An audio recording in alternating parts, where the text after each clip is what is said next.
Hello everyone, कैसे हैं आप? होप सब अच्छे हैं। वीडियो में chapter number 4 reproductive health of class 12th biology के मोस्ट इंपॉर्टेंट एमसीक्यूज़ के बारे में।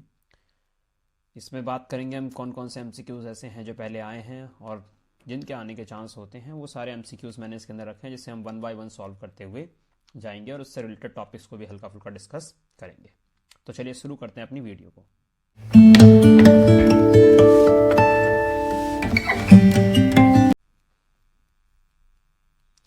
ओके, तो रिप्रोडक्टिव हेल्थ में MCQs. Welcome to my channel जगेश बायोलॉजी। शुरू करते हैं। तो सबसे पहला फर्स्ट जो क्वेश्चन है यहाँ पर है, मैंने क्वेश्चंस के नंबर नहीं लिखे हैं, बाद में चाहो तो आप काउंट कर लेना कितने कितने नहीं है। सबसे पहले यहाँ बात करते हैं most important component, the most important component of oral contraceptive pill is. हम बात कर रहे हैं ओरल कॉन्ट्रासेप्टिव पिल की। याद रखना, एक क्वेश्चन आपको 100% कॉन्ट्रासेप्टिव मेथड्स के ऊपर देखने को मिलेगा, तो कोशिश करें कि वो सारे मेथड्स को आप ध्यान से पढ़ लें। तो सबसे पहले बात करते हैं most common component, most important component of oral contraceptive पिल। तो ये ओरल कॉन्ट्रासेप्टिव पिल का मोस्ट इंपॉर्टेंट कंपोनेंट कौन सा है? तो वो होता है आपका प्रोजेस्टेरोन और एस्ट्रोजन का combination. Answer will be A, progesterone और एस्ट्रोजन का कॉम्बिनेशन। मूव करते हैं नेक्स्ट क्वेश्चन पे। Progesterone pills help in preventing pregnancy bye not allowing. अगर हम जो प्रोजेस्टेरोन पिल्स लेते हैं वो क्या चीज इसमें से अलाउ नहीं करती है? फर्टिलाइजेशन, इम्प्लांटेशन, ओवा फॉर्मेशन या none of these? The answer will be ova formation. यानी ओव्यूलेशन का जो इवेंट होता है, जो ओव्यूलेशन का इवेंट है उसे ये प्रिवेंट कर देती है, उसे अलाउ नहीं होने देती। क्लियर? अगला है व्हाट इज ट्रू अबाउट सहेली। देखो सहेली क्या है? एक कॉन्ट्रासेप्टिव है जिसमें हम केमिकल कॉन्ट्रासेप्टिव के बेस में आप ले सकते हैं इसे। इसके बारे में आपको बताना है क्या चीज ट्रू है। व्हाट इज ट्रू अबाउट सहेली, इसमें कौन कौन सा सही है? तो डेवलप्ड एट CDRI इन लखनऊ, बिल्कुल करेक्ट बात है। इसे आपको याद रखना है कि सहेली के अगर रेस्पेक्ट में हम बात करें तो सहेली को डेवलप करा है CDRI ने, जो कि कहां पर है? लखनऊ में। इसके बाद अगली, contain steroidal preparation, no this is wrong, इसमें कोई स्टेरॉइड नहीं होता। Once in a week pill, yes ये कहते हैं इसे, ठीक है, ये इसके बारे में सही बात है। Many side effect, it is true, ये भी ट्रू है, इसके कई सारे साइड इफेक्ट देखने को मिलते हैं। नेक्स्ट है हाई कॉन्ट्रासेप्टिव वैल्यू, करेक्ट बात है, ये भी आपका करेक्ट सही है स्टेटमेंट। तो हमारे पास हो गया 1, then we have a 3, then we have a 4, then we have a 5। Very few side effect, हम पहले ही कह चुके हैं इसके साइड इफेक्ट काफी ज्यादा होते हैं, तो ये स्टेटमेंट गलत है। लो कॉन्ट्रासेप्टिव वैल्यू हम पहले ही कह चुके हैं हाई होती है, तो ये भी स्टेटमेंट गलत है। यानी 1, 3, 4 एंड 5 सही है। देख लीजिए इसमें 1, 3, 4 एंड 5, यानी आंसर विल बी डी। चलते हैं, मूव करते हैं नेक्स्ट क्वेश्चन पर। What is the figure given below showing is particular. आपको बताना है ये फिगर किस चीज को रिप्रेजेंट कर रहा है। तो अगर आपने देखा हो, दो डायग्राम हमारी बुक के अंदर दे रखे हैं। एक दे रखा है उन्होंने ट्यूबेक्टोमी का, और एक दे रखा है इसमें वेसेक्टोमी का। वेसेक्टोमी और ट्यूबेक्टोमी। अब दोनों को याद करने का सिंपल सा तरीका है, जब हम फैलोपियन ट्यूब को कट करते हैं तो इसके अंदर ट्यूब नाम आता है, ठीक है, मैं लिख के दिखा देता हूं वैसे, कि अगर हम एक फैलोपियन ट्यूब को कट कर रहे हैं तो इसके नेम में आप इंडिकेशन देख सकते हैं कि यहां पर किसकी बात करी गई है? ट्यूब की बात करी गई है। तो इससे नाम आप याद रखेंगे। जब फीमेल के ट्यूब को कट कराया था तो उसे बोलते हैं हम ट्यूबेक्टोमी, जबकि जो फीमेल में ट्यूब होती है उसका नाम होता है वास डिफरेंस। तो इसमें वास से आप याद रखेंगे वेसेक्टोमी इसका नाम होता है, जो हम मेल के अंदर यूज करते हैं। तो ट्यूबिक्टोमी और वेसेक्टोमी इस तरीके से आप याद रखेंगे, तो answer will be sorry, I am sorry, क्योंकि यहाँ फीमेल रिप्रोडक्टिव पार्ट दिखाया, तो answer will be tubectomy. Move करते हैं नेक्स्ट क्वेश्चन पे। देखिए इसमें लिखा है which of the following birth control measure can be considered as the safest. सबसे सेफेस्ट मेथड कौन सा है? जब भी आपसे सबसे सेफेस्ट मेथड के बारे में पूछे तो याद रखना स्टरलाइजेशन टेक्निक जो होती है वो सबसे सेफ मानी जाती है। और स्टरलाइजेशन टेक्निक में यही दोनों वर्ड थे जो अभी हमने डिस्कस करे, एक ट्यूबेक्टोमी और एक वेसेक्टोमी। ये सबसे सेफेस्ट मेथड होता है। आगे चलते हैं। Which of the following is the most widely accepted method in contraception in India. देखो चाहे वो इंडिया में पूछे या वर्ल्ड में, सबसे ज्यादा जो एक्सेप्टेड मेथड है कॉन्ट्रासेप्शन का वो है IUDs, यानी इंट्रा यूटेराइन डिवाइसेस। इसे याद रखना आप, इंट्रा यूटेराइन डिवाइसेस का सबसे ज्यादा इस्तेमाल करा जाता है। नेक्स्ट आता है which of the following is a full proof method of contraception. Full proof method यानी कॉन्ट्रासेप्शन 100% होगा ही नहीं, तो याद रखना ये भी आपका स्टरलाइजेशन टेक्निक है जिसके बारे में हमने बताया, ट्यूबेक्टोमी और वेसेक्टोमी वाला। तो ट्यूबेक्टॉमी और वैसेक्टॉमी को ही हम बोलते हैं कि ये फुल प्रूफ मेथड होता है कॉन्ट्रासेप्शन का। चलिए मूव करते हैं नेक्स्ट पॉइंट पर, क्वेश्चन पर, sorry. Which of the following statement is correct regarding vasectomy. तो वैसेक्टॉमी के रेस्पेक्ट में अभी हम पढ़ते हैं, देखिए। It prevent the production of sperm in the testis. तो टेस्टिस से तो रिलेटेड है ये हमारा, लेकिन यहां से इसे लेके जाता है, तो प्रिपरेशन में तो बात इसकी आती नहीं। It prevent the production of semen, ये प्रोडक्शन ऑफ सीमेन को प्रिवेंट करता है, ये बात भी सही है। It prevent the movement of sperm into the urethra. अब वैसेक्टॉमी में आप काट दोगे तो स्पर्म जो है वो आपका यूरिथ्रा तक नहीं पहुंच पाएगा, तो answer will be C. Next question move करते हैं। Which of the following represent the correct match of the sexually transmitted disease and its pathogen. आपको करेक्टली ट्रांसमिटेड, देखो इसके अंदर मैं कुछ क्वेश्चंस आपको बता देता हूं। वैसे यहां पर आंसर जो है वो है सिफिलिस। सिफिलिस का ही होता है ट्रोपेनोमा पैलिडियम। और इसके अलावा इन सब के नामों को आप याद कर लें कि इनके डिफरेंट रियल नेम है क्या। और भी डिजीज इसके अंदर होती है जिन्हें आप लिख सकते हैं और उसके नामों को याद कर सकते हैं। ओके, एक कॉन्ट्रासेप्टिव मेथड पर मैं भी वीडियो ले आऊंगा जिसके अंदर मैं सारी चीजों को डिस्कस कर दूंगा कि कैसे कैसे इसके डिफरेंट नेम हमें देखने को मिलते हैं। चलिए मूव करते हैं नेक्स्ट पे। Which of the following correctly describe the measures that can be used to control over population. हमें ओवर पॉपुलेशन को कंट्रोल करना, इसके लिए करेक्टली डिस्क्राइब मेथड कौन सा है? हमें पीपल को एजुकेट करना चाहिए, करेक्ट बात है। Raising the age of marriage, ये भी सही है। Encouraging all family planning programme, हमें फैमिली प्लानिंग प्रोग्राम बढ़ाना चाहिए, ये भी सही है।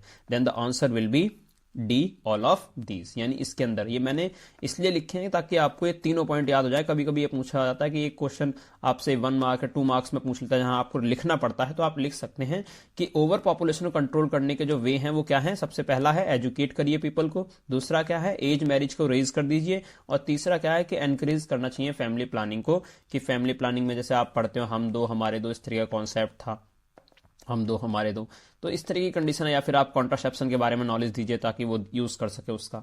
तो ये सारी चीजें आपको इसके अंदर याद रखनी है। नेक्स्ट है इसमें विच of the following is not a characteristics of ideal contraceptive.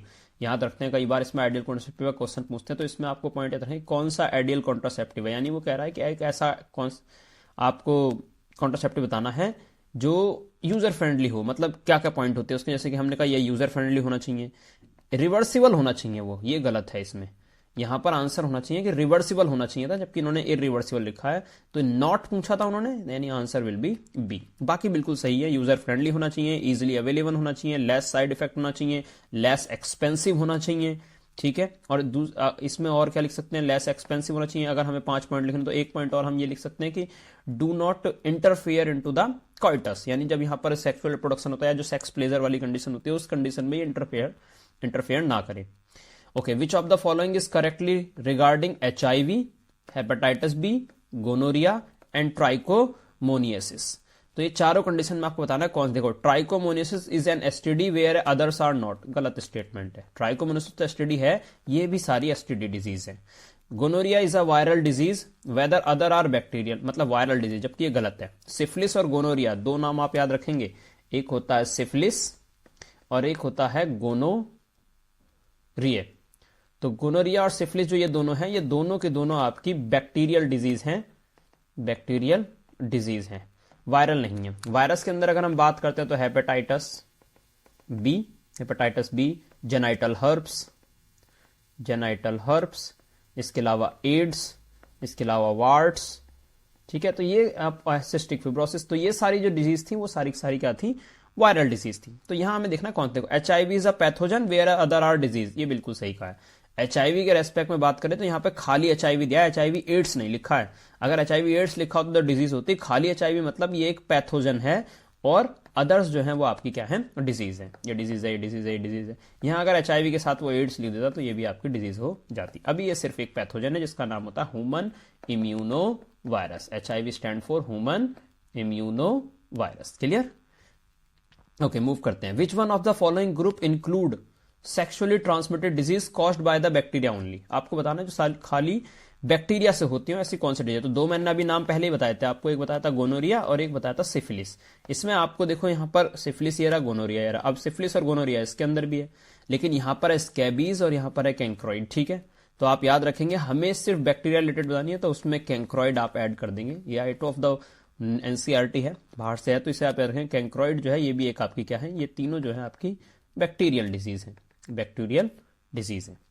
अब आता है next, confirmatory test for STD. STD को कंफर्म किससे करते हैं? तो एलिसा करेक्ट आंसर है, पीसीआर करेक्ट आंसर है, डीएनए हाइब्रिडाइजेशन करेक्ट आंसर है।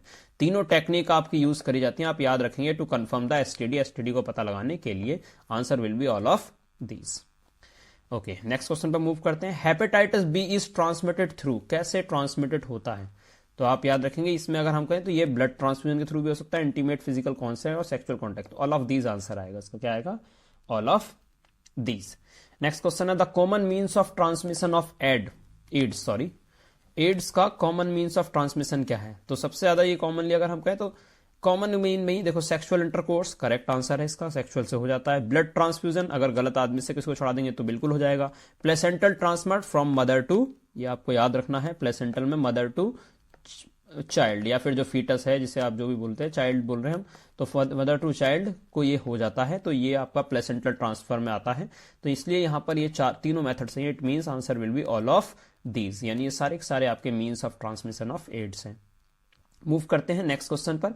Which of the following STD are not completely curable, कौन सा इसमें से कंप्लीटली क्यूरेबल नहीं है? देखिए आप जानते हैं एड्स के बारे में, इसका कोई अभी कंप्लीटली क्योर नहीं है, ठीक है, कंप्लीटली ऐसी कोई मेडिसिन नहीं है जिससे कंप्लीटली क्योर हो जाए, तो एड्स आपका इसमें आंसर आता है।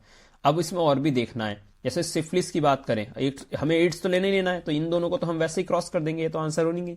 अब यहां पर एड्स आता है तो एड्स इसमें भी है। नेक्स्ट आता है सिफिलिस और दिया था जेनेटला। अब सिफिलिस जो था वो बैक्टीरियल डिसऑर्डर था, बैक्टीरियल डिजीज थी, और मोस्टली बैक्टीरियल डिजीज क्योर हो जाती है, मोस्टली बैक्टीरियल डिजीज क्योर हो जाती है, यानी ये तो आपका गलत होगा। इट मींस एक ही ऑप्शन बचा वो है सी, यानी एड्स एक ऐसी डिजीज है जो क्योर नहीं होती, जेनाइटल हर्ब्स ये भी क्योर नहीं होती, और हेपेटाइटिस बी का जो फॉर्म हो ये भी आपका क्योर नहीं होता। Answer will be D.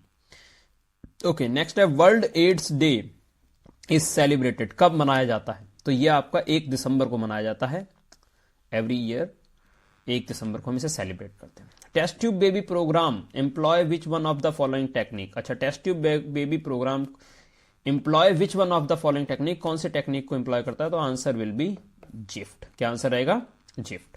The first case of IVF ET technique success by reported, किस साइंटिस्ट की रिपोर्ट के अकॉर्डिंग आपका सक्सेसफुल हुआ था? IVF in vitro fertilization, ET stand for embryo technology. मैं एक वीडियो लेके आऊंगा जिसमें मैं सारी की सारी फुल फॉर्म्स जितनी भी आपकी हैं जिसे हम एक्सपेंड फॉर्म में लिख सकते हैं, पहले चैप्टर से लेके फाइनल चैप्टर तक कितनी आज तक पूछी गई है उसके ऊपर, उससे आप जरूर देखना, वो आपके काम में आएगी। तो ये आईबीएफ से कभी कभी इनके फुल फॉर्म से पूछी जाती है, इस चैप्टर में बहुत सारी फुल फॉर्म्स है, gift, gift, IBF, ET etcetera, ठीक है, तो ये सब देखेंगे हम बाद में। अभी हमें बात करनी है first case of IVF ET technique success was reported by, तो आंसर है पैट्रिक स्टॉपे, और ये स्टॉपटॉय और रॉबर्ट एडवर्ड्स, ठीक है, Robert Edwards. Answer will be B. On which of the following act does the method of periodic abstinence. अब ये periodic abstinence अगर आपने पढ़ा हो तो हमारे को इसमें ऐसे पढ़ते हैं, कभी नेचुरल मेथड पढ़ते हैं हम, नेचुरल मेथड ऑफ कॉन्ट्रासेप्शन, ठीक है, नेचुरल मेथड ऑफ कॉन्ट्रासेप्शन। जब ये हम पढ़ते हैं तो इसमें हमें मालूम पड़ता है कि ये इसमें 3 मेथड हमें देखने को मिलते हैं, और वो 3 मेथड के अगर मैं नाम बताऊं तो एक होता है इसमें विड्रॉल मेथड, एक होता है लैक्टेशनल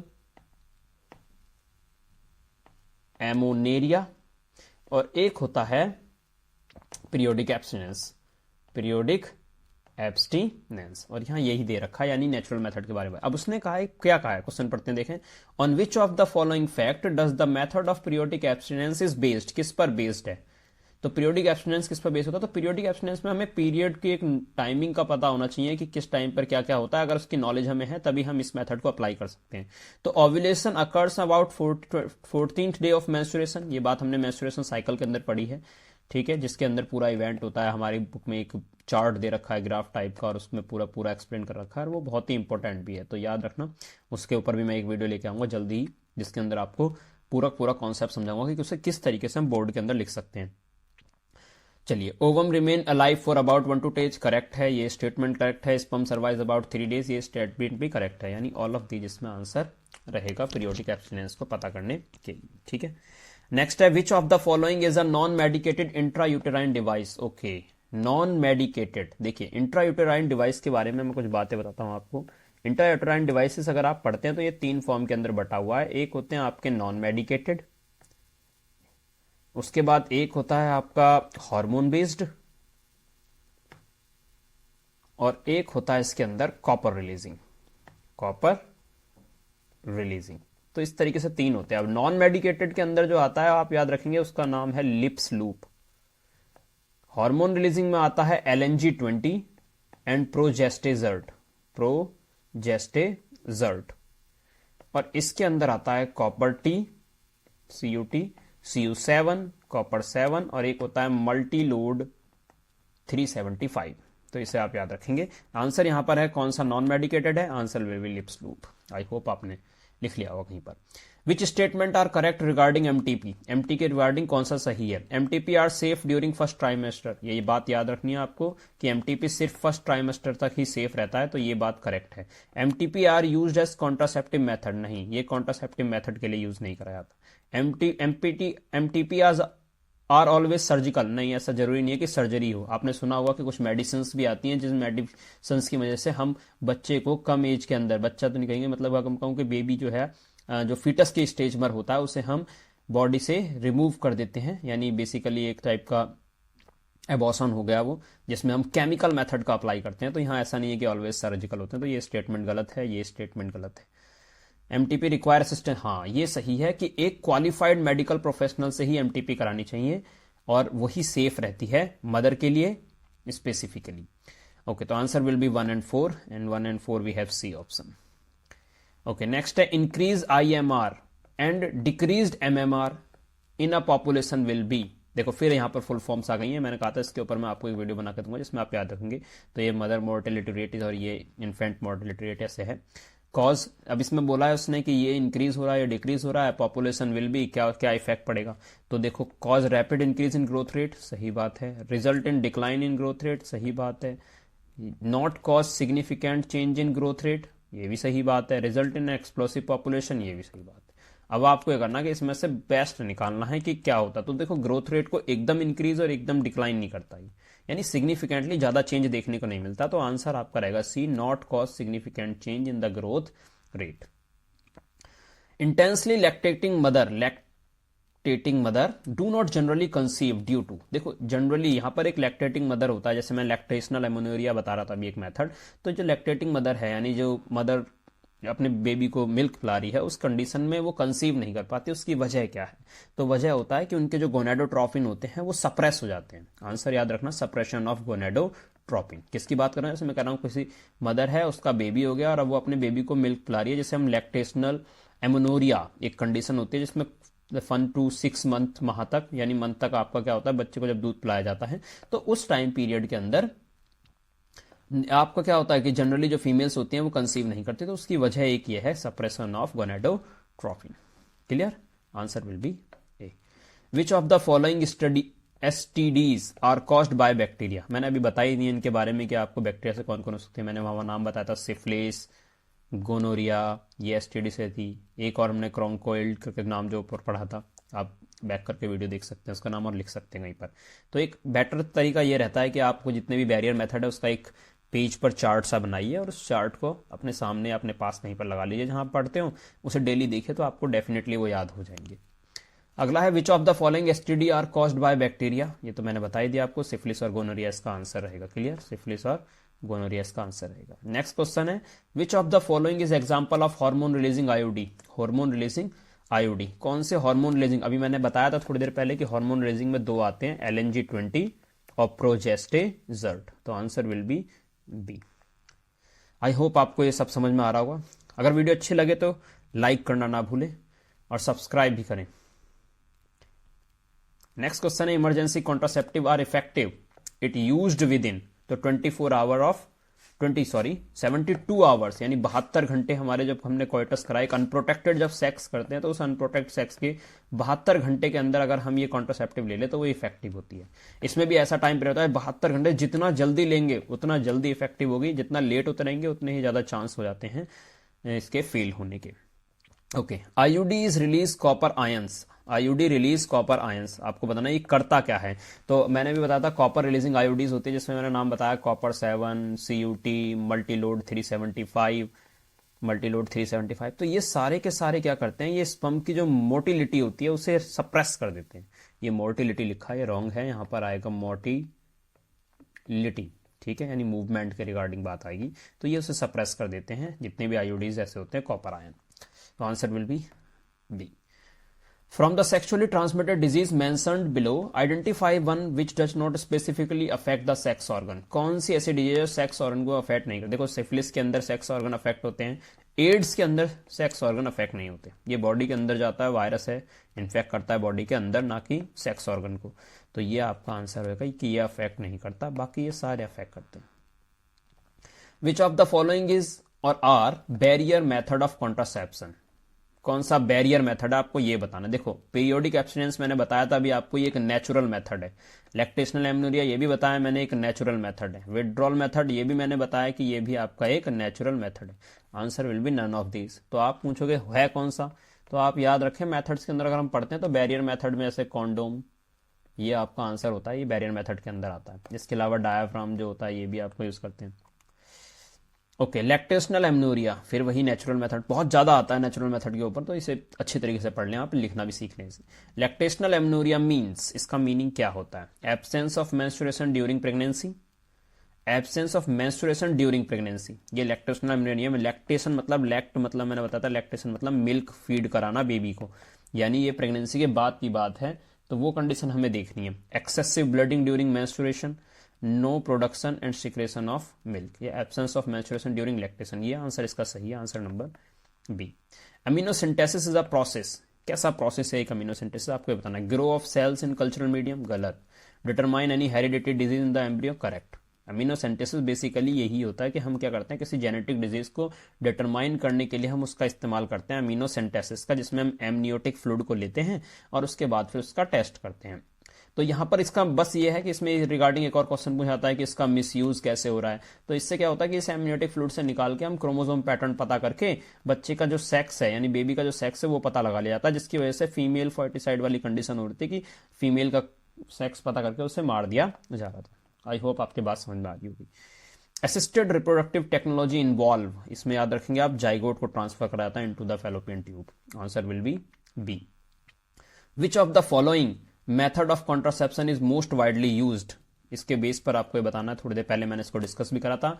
इसका आंसर आप मुझे कमेंट में लिख के देंगे कि इसका आंसर क्या होगा।